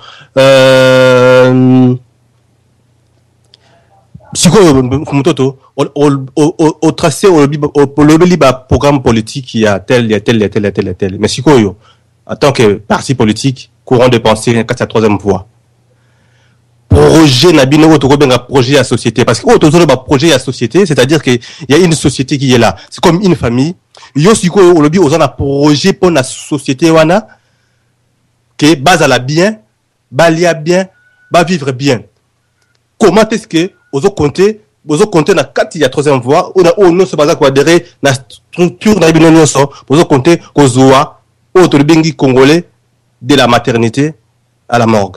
Na dit que taza mon que tu construis sa tête mais ce que tu veux poser ne puisque la pierre pour continuer ça une autre fois. Ay malo pas na. Bon, ce qui te le projet de société, ça dit pour te répondre selon paradigme Akala. Il y a un rêve français qui existe. Il y a un rêve américain qui existe. Il y a un rêve belge qui existe. Il y a un rêve anglais qui existe. Bicho ko pesiba congolais à liboso, c'est le rêve congolais. Le rêve d'un Congo nouveau et meilleur. Na kati ya rêve d'un Congo nouveau et meilleur, toza Congo ancien oyo etongamaki na bonzambe ya moto mosusu, na bwanya pe mane ya moto mosusu, na bonkumu ya moto mosusu to bengi mundele. Na Congo sikata ke rêve, tokotonga Congo lokolo elamba oyo komande. Tokotonga Congo lokolo elamba ke kolukana tombola te. Tokotonga Congo na zwi coupe na kenango pa taye na komande amekinga moko ebima mabebi malamalam eza elamba na ponaki eza elamba na lati po totonga Congo wana toza na nzela bonzambe nzela mototo ya boyebi na nzela bonkumu lokola nzela misat comme projet wana biso tozali kaka na 3 moule ya projet na biso très simple. Biso tokotonga Congo na 3 dimensions simplement. Tokotonga elimu ya congolais, totongi nzoto ya congolais, pe totongi mboka ya congolais. Nous allons donner la sécurité spirituelle, physique et environnementale du congolais. 3 points. Totongi molimo ya congolais, totongi nzoto ya congolais, pe totongi mboka ya congolais. Lokola toza na 3 moules. Si vous prenez 3 fois 3, et copé Sabiso 9 programmes de gouvernance autobengi yango les politiques sociales. Ce qu'on peut singata na détaillé moko. Ma gouvernement papa. Olobi? Abi vas-y rapidement oui. En considérant l'homme comme esprit, c'est ça notre vision. Proposons 3 projets. Projet à l'Ibosseuse, éducation nationale pour tous. Si nous sommes aux affaires, et l'on a liboso to kolandela budget à liboso pour la plus pondéré et le budget national alloué à l'éducation. Éducation des Congolais de la diaspora d'abord. Toko sala tout à l'exemple. Ceux qui posent dans le konabina dans la cana poto. Personne n'a moyen famille naie et sepelak. Comme ils ont prôné état famille, ndenge diaspora ou ane amara mesa la famille nango. Diaspora ne kokoma liboke et kobando travailler pour namboka na yango. C'est-à-dire projet de société na biso et kola kisa comment la diaspora congolaise peut contribuer au développement du pays. Première chose, to compter dans notre mondialité, to compter sur les Congolais de l'étranger. Na ba expérience c'est ba moni qu'est-ce qui peut nous ramener comme exemple. Aujourd'hui, les Nigériens deviennent exemple parce que diaspora n'a comprendre. Aujourd'hui, Israël, n'en parlons pas. Ça, une diaspora consciente, aucun pays ne peut se développer parce que Mundela ya kende kolona, yi aya kakosungate, aya kende kobuka yayi. Éducation nationale, premier projet. Éducation nationale, ça dit au constat l'équipement idéologique dans l'esprit de la nation. Il faut d'abord créer une nation. La nation congolaise n'existe pas. Et ça, pour tout créer un mot, il faut tout dans un dogme. Or, pour tout dans un dogme, il faut d'abord tout dans un courant de pensée. Il y a un autre lobby, il y a un autre savon. Deuxième projet. Projet Nabiso à Liboso, sur le plan spirituel. Dans 4 esprits, tu as 3 choses. L'ignorance, la peur et la pauvreté. Na bokonzina biso, élément à battre, c'est l'ignorance. Bajen no bazo koma kuluna, ba komi parce que baza équipé. Élément à mi-balé, la lutte contre la peur. Il faut restituer au peuple congolais l'appropriation de son pays. Depuis 1885 et avant, le peuple congolais a tikala kozonga na dignité T. On lui a confisqué le pouvoir jusqu'au moment où nous parlons. D'où projet Nabiso Amibale Ezali, peuple, liberté, égalité. C'est-à-dire, les dirigeants ne peuvent plus mentir le peuple congolais. Et tout ça, le système de la constitution, il faut réduire les mandats présidentiels. On ne peut pas coacher un stage à la tête de l'État pour un mandat de 5 ans, renouvelable 5 ans, alors que les erreurs politiques de 10 ans sont équivalents à 100 ans pour un peuple. Donc on va voir mandat, peut former peuple dans la tribune d'expression populaire, où il est conscient que le peuple a cause d'annoncer la constitution, mais a cause d'annoncer le bien-être. À tel point qu'avant même on a un mandat, on a souka. Ce qui peuple a se retrouver le peuple à côté les mélayo, pas à côté isayo avant. Le peuple congolais ne va plus avoir des chefs bienfaiteurs, des donateurs, chefs de l'État, ministres. Non. Peuple congolais à côté de la Kobenga, président de la République Mokonzambok, président de la République Kobenga, Mwana Moussala Yambok, à partir d'un programme d'éducation civique et populaire organisé pour que le peuple ait azala na maboko na pouvoir na yepe aponaka na nakoki kosalela ye. Après tout comme sikoyo na lutte contre la pauvreté. Na lutte contre la pauvreté, to couvrir d'abord gestion la bonne gouvernance. Tant que tu ouvres gestion la bonne gouvernance, tu couvrir le marché public congolais. L'entreprise nyonso dans le Congo, et à l'État, et à privé, et à mixte, le Congolais doit avoir des parts dans l'entreprise à tel point que le Congolais a 100 $ aujourd'hui. Dans 20 ans, au Congolais a commis la mission de pointe, entreprise et marché financier est ouvert à tous les Congolais. Parce qu'on ne peut pas comprendre. Comment ce n'est le cause de la société à l'État, aucun Congolais n'a de part. Comment décider le cause de la société de l'État, aucun Congolais n'a de part. Alors qu'il y a des étrangers qui ont des parts et le gouvernement qui a des parts. Ce sont des sources potentielles de la pauvreté. Tant que Tokobunda, Ndengewana, Toko respecter les engagements vis-à-vis de la communauté internationale. Sauf que tu respectes les engagements vis-à-vis de la communauté internationale. Peut-être sécurité Namoka via le pouvoir du peuple. Tu as déjà un état de droit et les normes. Avec les normes que nous aurons, non seulement que la recette administrative et qu'on a bien géré, mais aussi la pénétration internationale avec dignité et couvrir le Congo à plusieurs marchés, comme nous sommes un pays à dimension continentale. Maintenant que le peuple a ouvert par l'éducation nationale, maintenant que le peuple est au-dessus des dirigeants et que les dirigeants doivent maintenant respecter le peuple, maintenant que les Congolais ont accès à tous les marchés publics et maintenant que le programme de la Russie a accès sur la bonne gouvernance, le taux de chômage est quitte sensiblement sans débat. Mais le paradis à cadeau, mais ce n'est pas le travail, la gouvernance et la justice des Congolais à cause de se retrouver. Du point de vue spirituel, 3 programmes tout series. Du point de vue physique, bataille n'a pas riboso. Dès que tout ici l'économie du cerveau n'a résumé. 3 programmes nous sont on appelle ça que l'économie du cerveau. Le Congolais libéré spirituellement n'aura plus peur de faux dirigeants comme les dirigeants actuels. Le Congolais libéré à Kobanga sécurité parce qu'ils sont opposants. Mais à ce temps, ça partit mal. Les Congolais libérés à Kubanga diaspora, alors que Makabazo le besoin d'enzelate.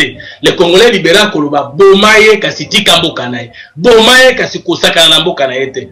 Congolais ou Anade, Kassi, dans la libération spirituelle, à cause de la Kanda Anzala. Le deuxième programme, dans la libération physique de l'homme, pour lutter contre la faim, la maladie et l'insomnie.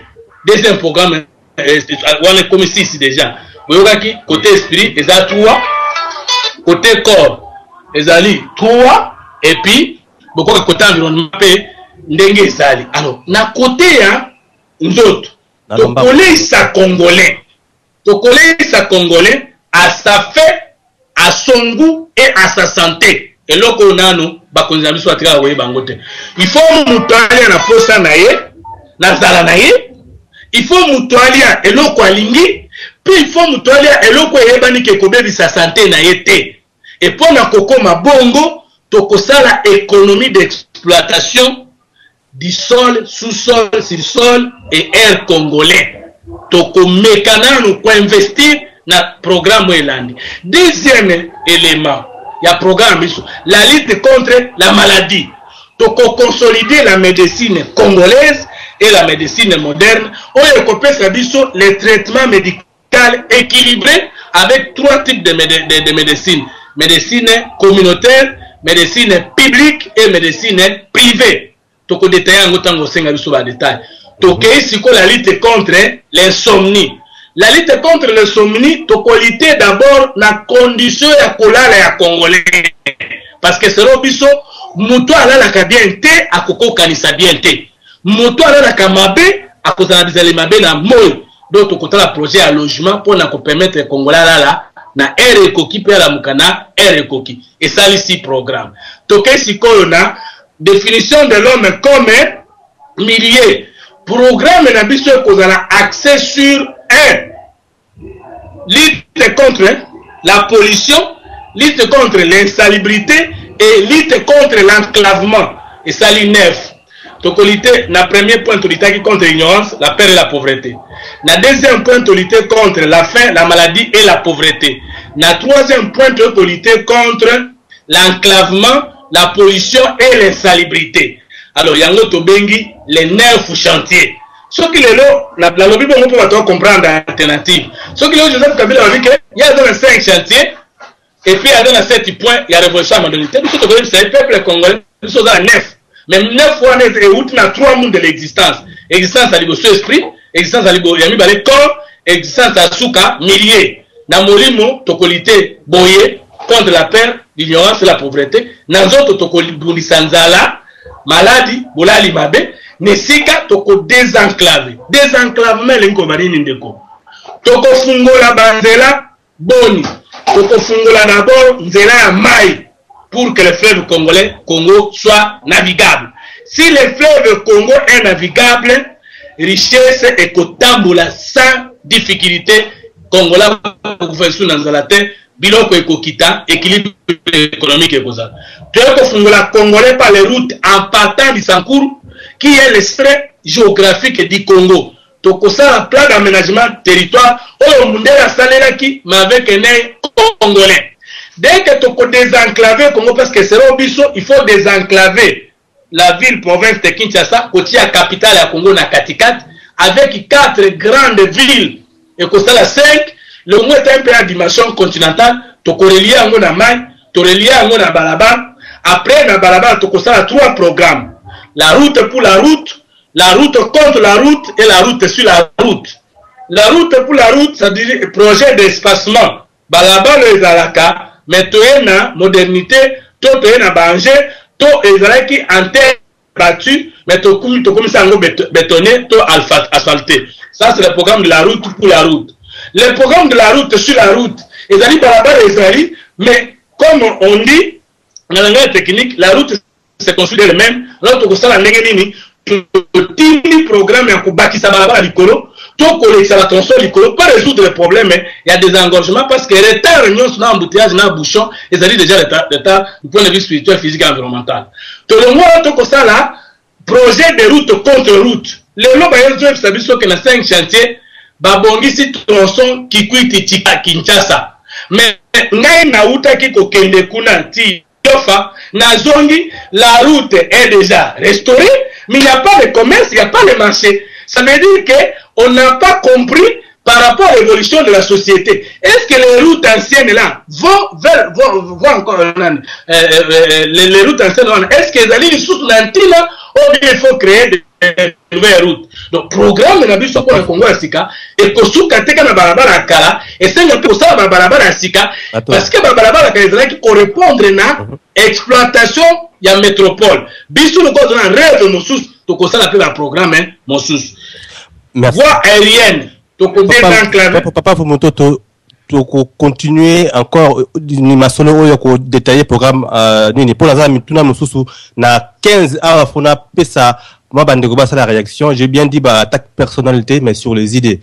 Ouais, on peut ça attaque personnelle, ça veut dire qu'il y a à comprendre vraiment le principe de l'émission OYOT, pas des attaques personnelles, au tout le bien, au PC, préoccupation par rapport, il y a projet, idée OYOT avec tout ça. Papa, vous nous avez 3 petites questions, on répondre rapidement, na 15 comme ça, au PC, bandego moussou maloba. Papa Fumutoto, pourquoi yo sala kama voyage na libandate comme les autres le font? De mon de Washington, yo sala quitté, tu vas payer, réseau qui est un peu partout. Toi, tu ne viens pas parce que vous avez diaspora ou comment? Alors, deuxième petite question, Ezali.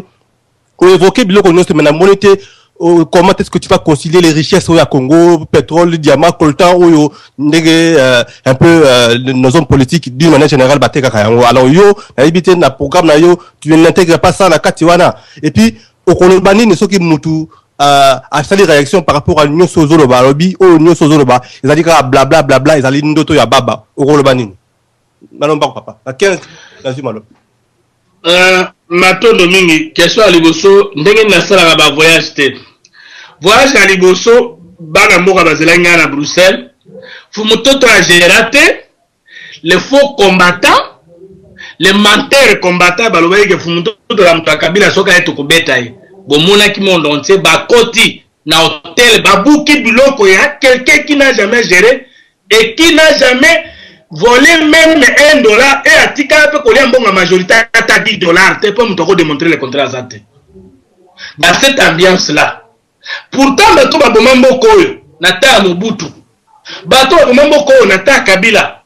Bato bazo bebi samboka te ba ambassadeur ya régime baza na Belgique, baza na Angleterre, baza na France, baza na Canada. Na tika ko mona te sika ba congolais ba ke ko buka bango ko boma bango. Ya liboso yango wana. Ya mibale. Ndeko bato mingi boyebi lelo na Congo, ce sont des gens d'abord qui ont géré ce pays et mal géré du reste. Et s'ils ont mal géré ce pays, ils ont géré ce pays mal avec leurs amis de la communauté internationale impérialiste. Mais est-ce que Lumumba pona koko moya komaki, Kimbangu pona koko moya komaki, akendeki nano na poto liboso to asala na musala awa? Mais communauté internationale dans Bango, tout dans l'ambassade. Mais communauté internationale tout dans l'ambassade, tout dans la conférence. Ce n'est pas ça le problème. Na répondre à une question en avant dans le lobby. Ce qui communauté internationale pèse bino moto, beaucoup fi. Mais ce qui bino bobimisi mutu ya pas na ye bobiki. Ya liboso angwana. Ya mibale. Ce qui mutu alobi na ngai que richesse à Congo. Non. Moi aux affaires na kobongisa Congo d'abord na ba recette d'abord administrative. Na kobongisa Congo d'abord na ba recette ya police, na ba recette ya justice, na ba recette ya service de sécurité, na kobongisa Congo na contribution impôt et taxes des peuples congolais. Parce que selon ngai diamant, coltan, cuivre, ce ne sont pas des richesses. Parce que biso moko to éviter ça sert à quoi? Au moins la Congolais. Ça on appelle ça le potentiel productif. Ça ne devient richesse que lorsque vous savez transformer ça pour résoudre ou répondre aux besoins de la population. Na kobongisa d'abord mbongo ezali komona na tous les jours. Ezali ba impôt na ba taxe. Na ko ko peso exemple. Na quartier ngana zali. Nazali à la fois locataire et bailleur. Depuis Nazari bailleur, natika komona l'état koluka mbongo te. Oh, bato bayebi ke Kimbase ke apamba eza munene koleka Bruxelles to Belgique mobima. Kimbuta azalea Kabila azalea budget ya recette à l'état eza 5 milliards de recettes propres. Batikala kokuzwa mbongo pa bailleur ya Kimbase ke mobimba te. À part bato ya Kimbase bato mba immeuble. Talama ka gagné wana et comptabiliser yango na mboka mobima. Donc, je dois d'abord me préoccuper d'identifier d'abord l'assiette fiscale congolaise. Avant que nous ne fait pas Mundele, avant que nous ne ba diamant, avant que nous ne d'abord identifier les recettes possibles de l'État. Parce que le manque à gagner de l'État congolais dans le système actuel et qui cause la fois 3 dans le budget actuel. Ça veut dire dans la situation actuelle, l'État congolais est capable d'avoir même un budget de 40 milliards. Parce que les manques à gagner, et c'est quand l'État a combattu, les manques à gagner, la corruption, les manques à gagner, le détournement, nous allons nous préoccuper d'abord de combattre la corruption, les détournements, pour que tout le monde d'abord, sans le côté qu'à diamant, sans le côté qu'à coltan, sans le côté qu'à cuivre, qu'est-ce que l'État congolais donne à la caisse de l'État comme recette, c'est-à-dire impôts et taxes. Ce qui c'est alors que nous allons signer des contrats d'exploitation na biloko obisoto yebi te, une partie exploitation étrangère, une partie exploitation nationale privée et une partie exploitation nationale publique selon la vision de la troisième voie. Tout cela réuni fera que les Congolais libérés deviennent un Fumu et décident sur son sol. Maintenant, ce qui nous ont dit que Makamonyo sonalobi eza blabla. Nakokumi saye, ça signifie qu'ayo kakina nongai si malobi que Makambo eza nanzelate. Yeba sungi ngai parce que Makambo nazo kanisa keza nanzela alobi keza blabla. Nakolukaye na tunendeko. Loko la volonté à servir le peuple ezali. Mais Makambo nazo lobande eza nanzelate. Est-ce que koki ko bakira ngai connaissance pour être que derivoso mais la koso na été parce que ceux qui muto ayoka ki yoka démontrer ko eza nanzelate. Asa conseiller eza musungi pour nous saler oboni. Bon, bah, question qui est belé, il y a important peu, pour l'anga surtout, malheureusement, on attend vraiment, il y a se satisfaire, malheureusement, vraiment. Fumutoto, moi, je l'encourage depuis longtemps à continuer parce que c'est un des Congolais, pour l'anga, parmi les seuls qui osent vraiment penser pour de vrai. Alors, nous, tout n'a pas question. Maintenant, on va encourager, moi, Mouké, à Mekako, Bimana, un pied dedans, un pied dehors. Moi, exemple, Mouké, à faire concertation, au démissionner aucune concertation et puis aux zongi. Donc c'est comme si on a pasteur à l'église, on a démissionné, on a qu'un salle écobo et puis on a zongi. Donc quelque part, Fumutoto, dans la forme ça va, mais dans le fond ça va pas. Vous comprenez donc, côté quand on a l'égalité, même si aux autres la B, et là on dit non, voilà moi je suis dans la légalité, je trouve ça pas vraiment sincère et correct. Et on a repris ça sur exemple Moussoussou, aux autres critiquer néocolonialisme, héritage à colonialisme, mais quelque part, c'est toujours vous accrocher à ce genre de théorie pour dire que voilà, on a combattre le colonialisme et l'impérialisme par les techniques que moi j'ai au fait reçues du néocolonialisme. Et moi, je vous encouragerais, Fumutoto, il y a ça là-bas voyage, non à Washington invité par des individus, non par combattants congolais diaspora sangani pour ce mais aller voyager dans le monde, aller un peu voir comment les autres cultures, les autres nations vivent, parce que kopé c'est au moins image. Toutes les grandes personnalités, Lénine, Kwame Nkrumah, Bele Gandhi, même Hitler, Kendaki, Monaki, kovanda place moko la vision à monter, il y a un discours na yo, nazo kozo lobela vraiment gouvernance mondiale. C'est comme si pour vous ça n'a pas trop d'importance, c'est comme si chaque pays a un droit aux indépendants, il y a un toujours aux autres qui ont un discours sociopolitique et un néocolonialisme. Or moi personnellement, je sais que le monde il est régi par la science militaire et non par la science politique. Question qui est belé, j'aurais aussi voulu savoir sur le plan scientifique qu'est-ce que pense la troisième voie à propos des extraterrestres, mais comme Bapessinara à 2 minutes, bon, tant pis, merci. Merci Nogodog Live. En tout cas, tu continuer vu tant il y a 1h30 à l'émission Oyo. Vendredi prochain ou mercredi prochain, on essaiera de revenir avec un promoteur pour continuer un peu plus en détail dans la question. Enfin noir, n'a pas 2 minutes après promoteur pour répondre et puis on va conclure dans 1 minute Yasuka. Enfin noir, Merci Gopé Sanga Maloba. Moi je pense que Naoki Fumutoto ngai nazaka na question mon comme avant cela je voudrais préciser Nakosala moi éloge parce que Fumutoto parmi ceux qui tali na classe politique congolaise Fumutoto c'est quelqu'un qui se distingue mais malheureusement j'ai l'impression que tant Moussoussou Azo se rendre compte je préfère faire des éloges à quelqu'un quand il est vivant que d'attendre quand il soit mort qu'on vienne de l'éloger. En français. Fumutoto, en tout cas, tout ce qu'il dit, moi je suis vraiment à 80% en accord avec lui. Sauf que je voulais juste ajouter, je lui demande, comme m'a dit notre frère Dog Live, il y a une partie internationale qui manque dans la vision de Fumutoto. C'est-à-dire il est trop concentré au Congo. Mais le Congo, il faut qu'il sache que le Congo existe. Parce qu'il fait partie des concerts des nations. Sans les concerts des nations, le Congo n'est pas. Hein. Le Congo est Congo parce qu'il fait partie des Nations Unies et consorts. J'aimerais demander à Fumutoto, est-ce qu'il y a moyen qu'il fasse un effort, qu'il intègre cette vision aussi dans ce discours.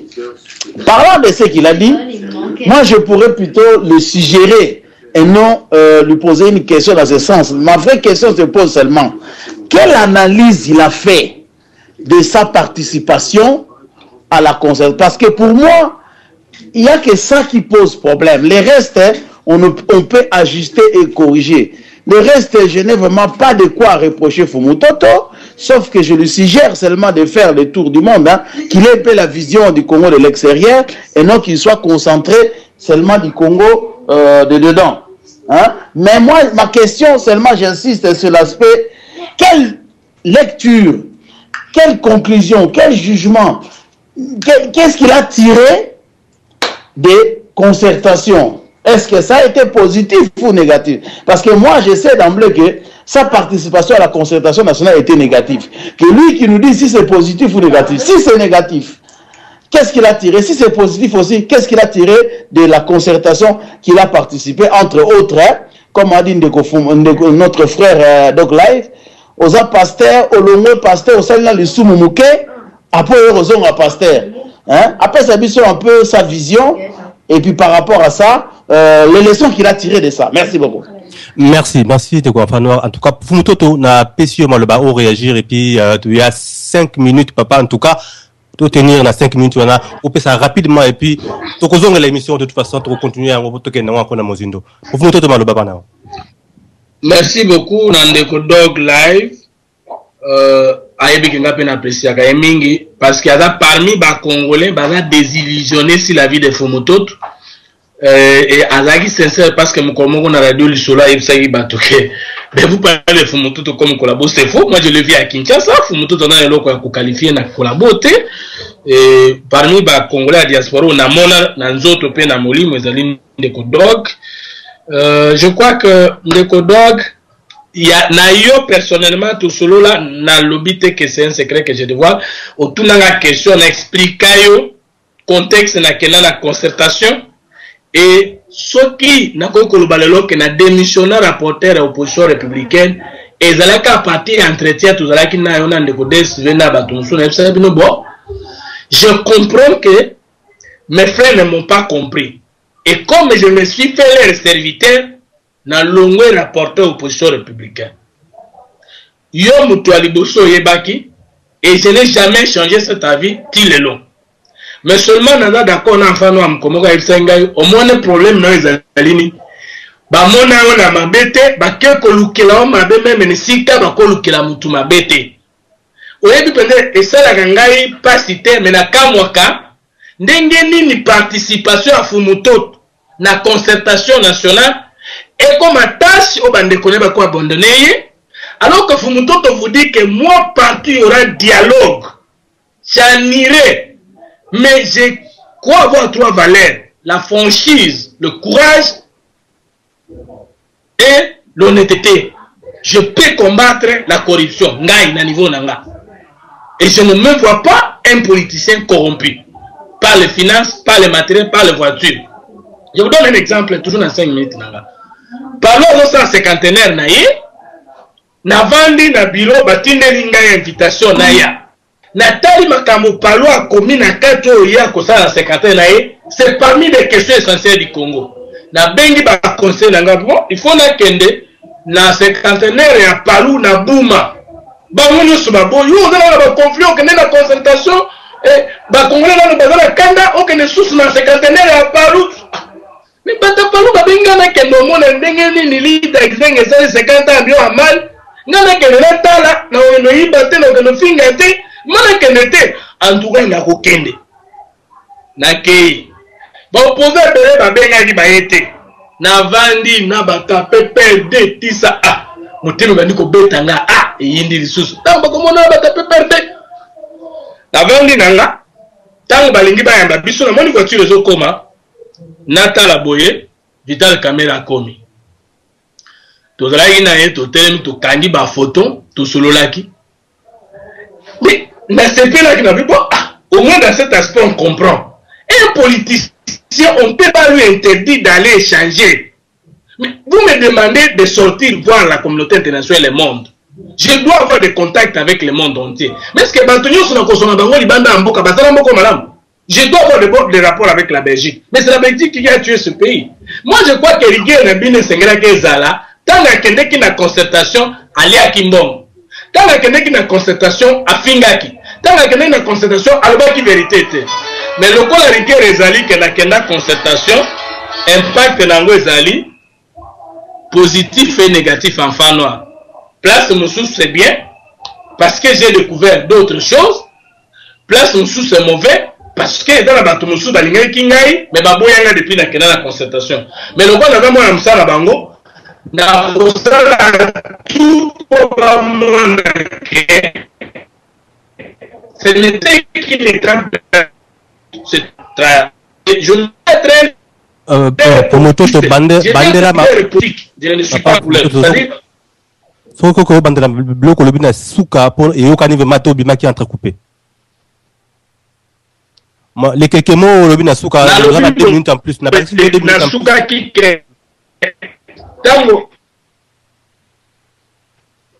comme nalingi kozala leader populiste te nalingi kozala leader politique au sens clair du terme. Ça veut dire même ceux qui peuvent taper qui singa likambo mais nayebi que na politique il faut likambo on installe mabongo pour na bolamu na kosala ata bwa ki singa na komitungisa te parce que na sali mabete.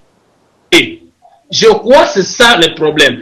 Donc c'est un peu singa na ko respecter mais je crois que l'émission prochaine avec Ndeko Pouloulou, n'a compé sur la politique étrangère. On ne peut pas d'abord donner, on ne peut pas avoir une politique étrangère cohérente si sa politique nationale n'est pas cohérente. Non. Quand on a cohérent, ce qui ne sait pas exposé, tout ce que j'ai dit sur le plan national, comment je vais voir ça sur le plan sous-régional dans le pays des Grands Lacs? Comment je peux concevoir et que je conçois ça sur le plan régional, l'Afrique, et sur le plan universel, le monde? Quand on a exposé Yango, bino soki boyoki ke balaki nezali bande konanga naza mwana musala bino je ne me prétends jamais maîtriser tout je suis à votre entière disposition de na utu koloba boy soko yoki naza na lakine numéro nanga za 09 98 10 9905 09 98 10 9905 ne me croyez jamais parfait et ne me recevez jamais en connaisseur. J'ai l'ambition et la vocation de servir le Congo mais ce qu'il faut faire nano na yebi yango mobibate. Vos conseils, vos avis sont les bienvenus. Il y a un kosambate na ba remarque boussani.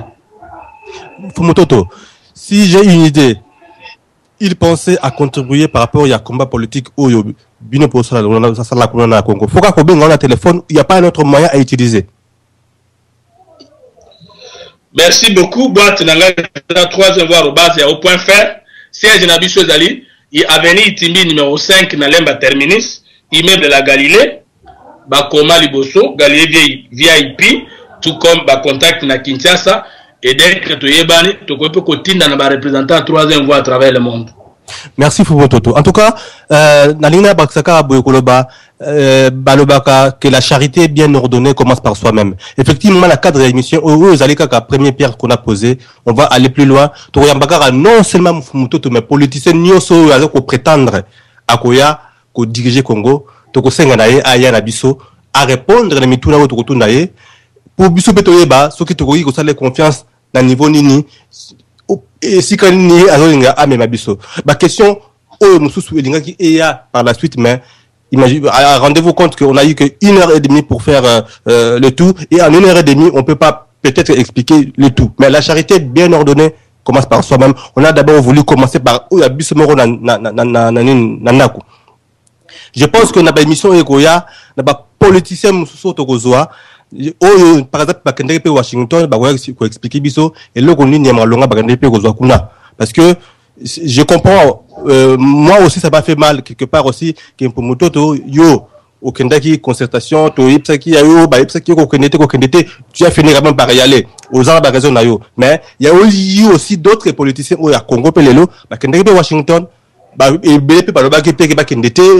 peut-être mais on ne sait pas qu'est-ce qu'ils ont parti chercher là-bas. Peut-être que ils viendront selon disponibilité d'Abango. Il peut expliquer biso.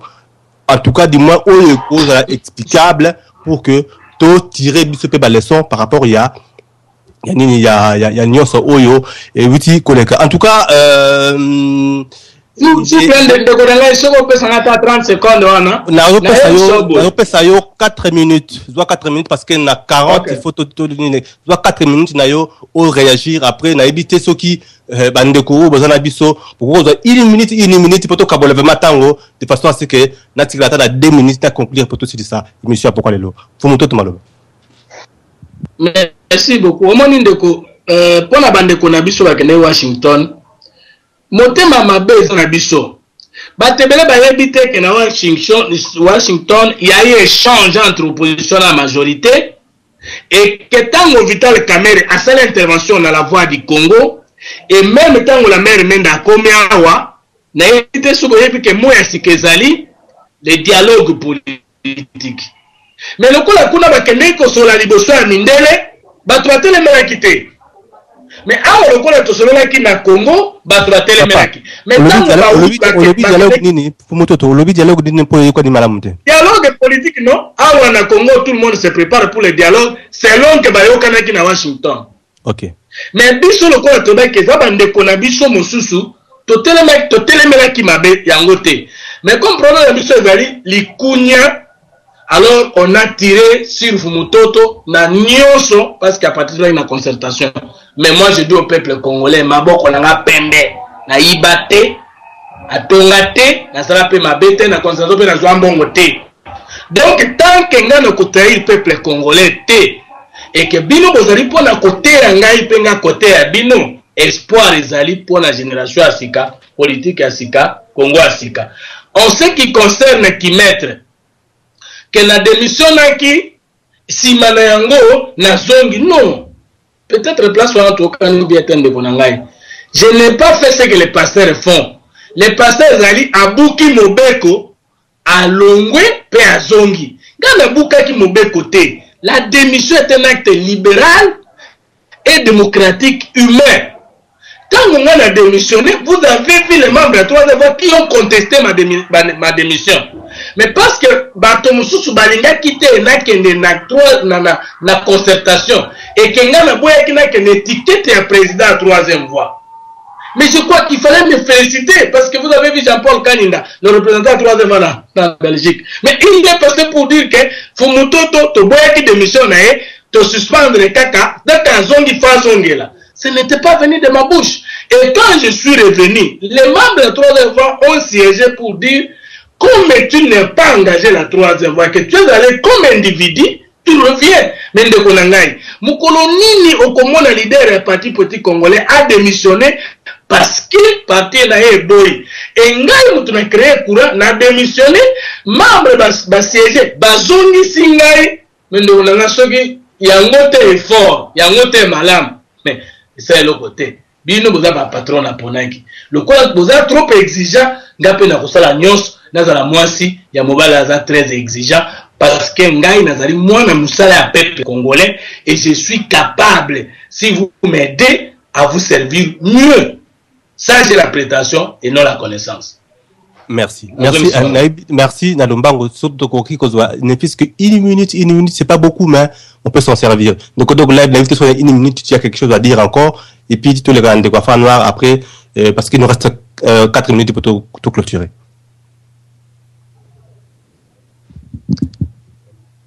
Alors bon la monnaie bandeko boza na réaction sur ça là nazali nazozela ndeko donc là la monnaie a réagir était bon koki ko le ba pendant au moins une minute comme ça na une minute na ya donc live na Rolobabwe Fumutoto n'a pas répondu. Je lui ai posé la question quelle leçon il a tiré le fait que Bato Baboya qui a kende y a na concertation leçon il a tiré et puis quelles sont les retombées à concertation.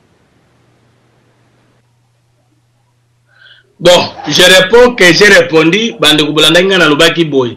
Kokenanga na concertation, ezali na makambo mosusu ya mabe parce qu'il y a même des gens qui étaient na 3e voie qui me soutenaient mais qui ne me soutiennent plus parce alors, que baboya qui na kende. Ndeko nakata na kide. Kasi on a très deuxième élément.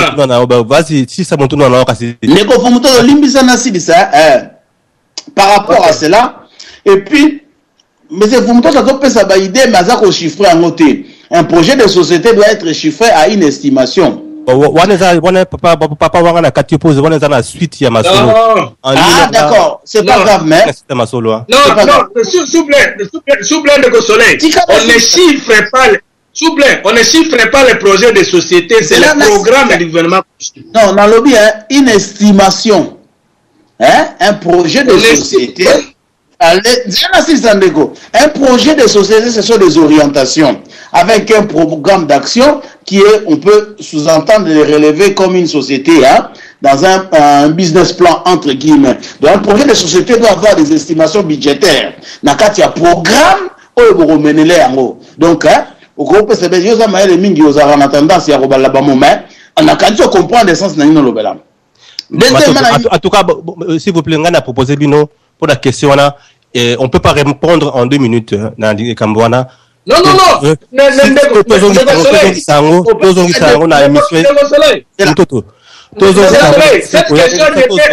répondre en 30 secondes. Je peux répondre en 30 secondes. Oui, il faut me dire que je vais encore répondre en 30 secondes. Si ça bon répondre, le but, il y a des questions, pour taquiner Moutoua, mais nous devons pousser au bout nos leaders de demain, c'est ceux qui vont nous conduire pour qu'on puisse s'ils maîtrisent vraiment l'affaire au Bali va gérer. Là,